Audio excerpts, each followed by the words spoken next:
It was just the story came out was just images in my mind from growing up, knowing that there was a House of D on 11th Street and 6th Avenue, and for me it was always fascinating that women used to be able to hang out and talk to people, which is something my mother told me when I was growing up. And I thought a prison in the middle of a city where imprisoned people can actually reach out and have a relationship with passersby, that doesn't happen anymore.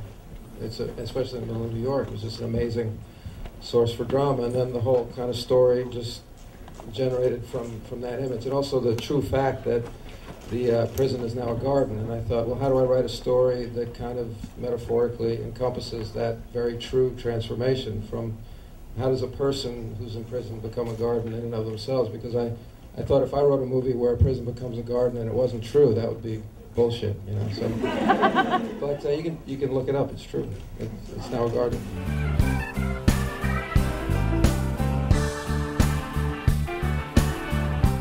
No, it's not my first script. I'd written one other movie script that's unproduced, and I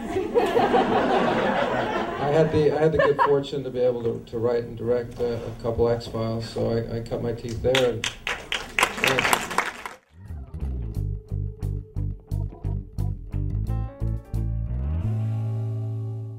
I was pregnant with it. I didn't even know I was pregnant.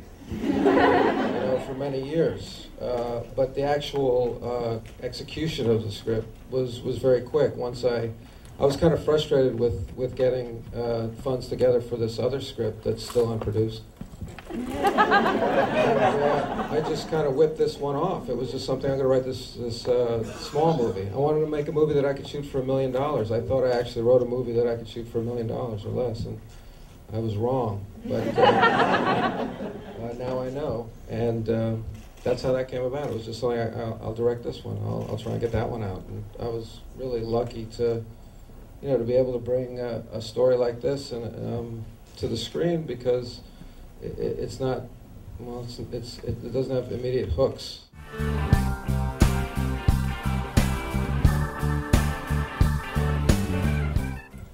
Well, it had me.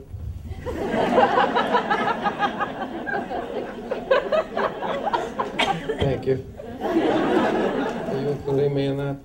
Thank you. I had me cheap. I had my wife.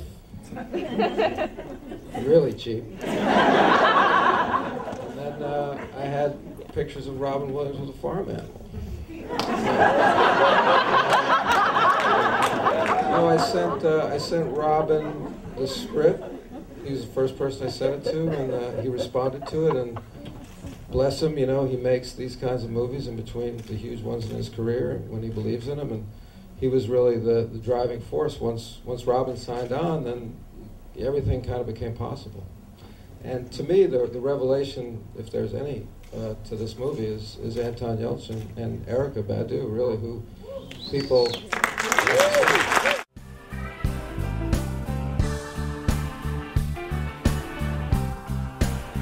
And I think Anton is just, he's a 14-year-old kid, and I can't say enough about him as a person, let alone as an actor. I'm just stunned by him.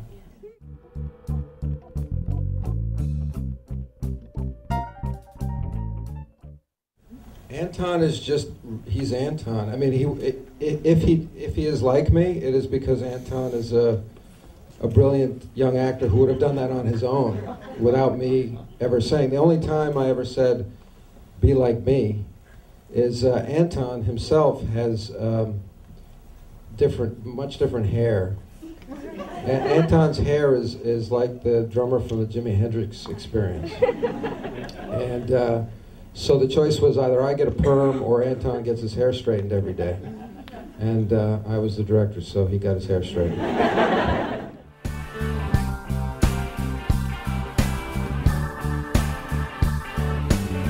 When I was doing the X-Files, I had the I had it all set up on my plate. I had the characters, Mulder and Scully, and whatever recurring characters would be in an episode. So they were written for me in a way. I mean, I had to write the episodes, but the characters were there. So really, what you're doing when you try and create this is, you're creating out of whole cloth. You want to create whole people out of whole cloth, and that was really the, how to take it from the page to putting Robin up there and making him a real character, not a stock character. The same with Anton, and really how to. For me, it was I wanted to make a movie that was both sentimental and funny, and moving and funny. And I thought, how do I alternate scenes? How do I alternate within a scene? It was really a tonal question for me. Is how do I make a movie where the audience feels safe to laugh and cry almost at the same time? And you don't want to shock them. You don't want to get too down, and then they're not going to laugh, and vice versa. So it was really an interesting challenge that way for me.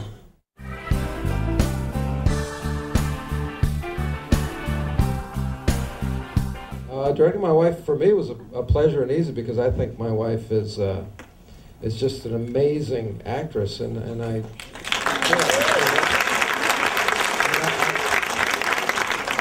truly think that she's one of the most gifted performers out there. So, she came to me late in the process and said, "Can I play the mom?" And I said, "Sure," immediately. And only later realized that it was psychologically unsound for her to be playing my character's mother in the movie. Freudian. Yeah. Freudian, yeah. Yeah. But no, not really. We didn't think of that, but too much. But really, I think she was nervous. She was very nervous to. She worked the first week. She had to go after the first week. She had another movie. So our first 5 days of shooting was all the stuff in the apartment. And to me, that was like the heart and the difficult soul of the movie. So to have her there was a great comfort for me. But for her, she didn't want to disappoint me.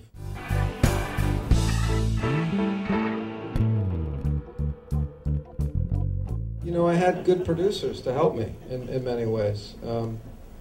I had people that would give me distance, when I was getting too immersed in it or whatever. People that really, especially when I was acting, on the days when I was acting. So I had DP, who was very outspoken, and he played the doorman in the movie. He shot The Last Detail and Raging Bull, so he knew a little bit more than me. And he was outspoken in criticizing my performances and things like that. So.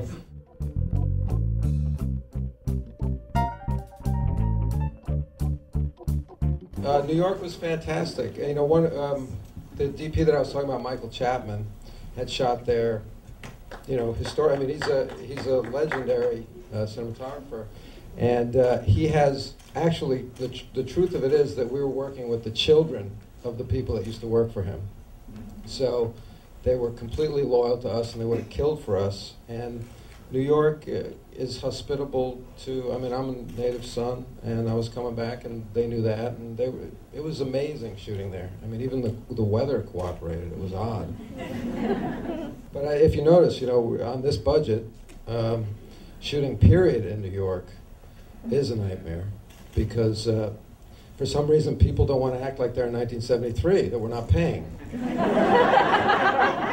And the cars don't want to look like they're from 1973. So we had you probably notice if you see the film again when you go pay when it comes around.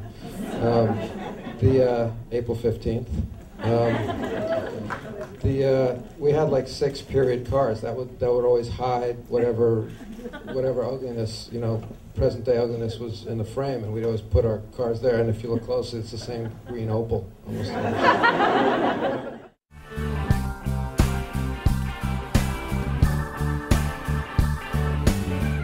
Well, not very much. Obviously, geographically, it's autobiographical, and I did have a delivery boy job after school. I did not hide my money outside the prison. I didn't have a best friend who was like Robin.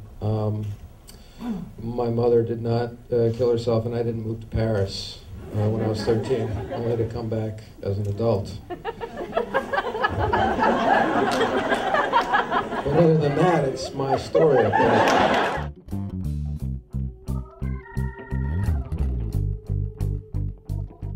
It was the shooting. Yeah. Yeah, I mean, just every day we shot for 33 or 34 days, and you know, every day there were huge problems, and every day there were, you know, things were falling apart, and it was horrible. But every day was completely engrossing, and the amazing thing about making a film is it's one thing on the page, and it's one thing when you rehearse, you know, for the day that you do rehearse, and then it's different when you start shooting and you realize that you have to adjust to what you've already shot, and it's kind of a fascinating experience to go, well, that was completely different from what I had expected. Now we have to adjust these other things that we haven't yet shot to kind of make sense with that, and that was fun, you know, because it's that's where the joy and the art happens. It's just like flying by the seat of your pants and watching the actors make something happen that you never would have imagined on the page. So I just love to be on the set. So those 34 days were probably the best time for me.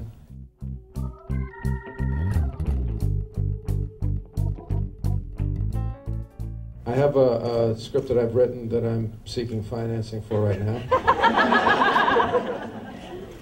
But it's not that same one, because that one is still fun. It's still out there. But can I tell you the title? Okay, so, but it's I can't really. If I was to pitch this, you know, and say, hey, it's about a 13-year-old with a mentally handicapped buddy who mother dies, and then he comes back, and it's funny. So this is similar. I can't. It's hard to pitch it, but it, you know, it takes place in '78. So I've grown 5 years in my. And I'll tell you, would anybody be offended by a curse word? No. Yes, absolutely. Okay. Well then I'll. Oh, okay. Hold your ears. It's called. No, you're not holding your ears. Look at you. You ready? It's called Bucky Fucking Dent, which takes place in 1978. He was a baseball player, so that's the.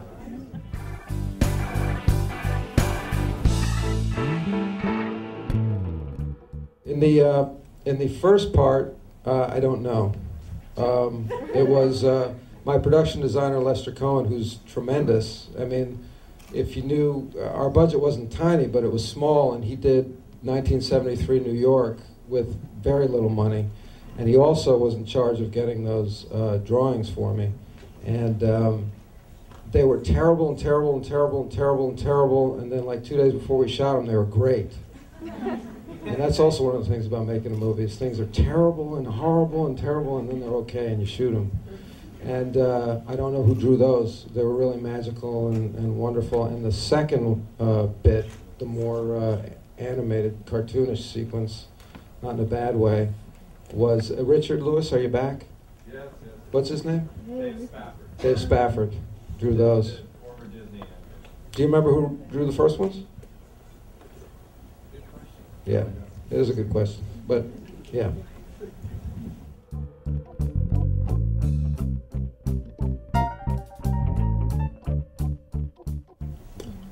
Oh, you mean in the hotel, in the Chelsea scene at the end when I'm with him? Yeah, that's a story, but it wasn't the kind of role that lent itself to the kind of improvisation that Robin can be brilliant at, because the man was not facile, the man was not quick, and Robin is like lightning. So for him to be improvising within this character would have been more physical and less the kind of verbal pyrotechnics that we've seen Robin do. So no, there wasn't a lot of that. But in the Chelsea scene, when he was off camera, which is where you have my reactions, he was acting like it was one of those beds where you put a quarter in it and it vibrates. So, I mean, that's very generous as an actor, you know, for him to, knowing that he was going to elicit a very genuine response from me, which I was smart enough to put in the film.